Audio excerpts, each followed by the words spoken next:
early অসমীয়াত early এই শব্দটোৰ অৰ্থ হ'ব আগতীয়া বা সোনকাল অৰ্থাৎ উপযুক্ত বা আশা কৰা সময়তকৈ আগেয়ে অহা এই দুটা বাক্যৰ সহায়ত আৰু বেছি ভালকৈ বুজি লওঁ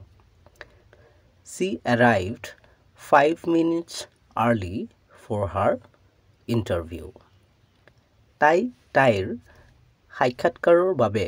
5 মিনিট আগতেই আহি পালেহি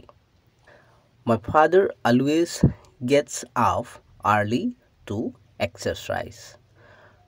মোৰ দেউতাই ব্যায়াম কৰিবলৈ সদায় সোনকালে উঠে চেনেলটো সাবস্ক্ৰাইব কৰি ল'বা কাৰণ এনে ধৰণৰ ভিডিঅ'বোৰ ইয়াতে পাই থাকিবা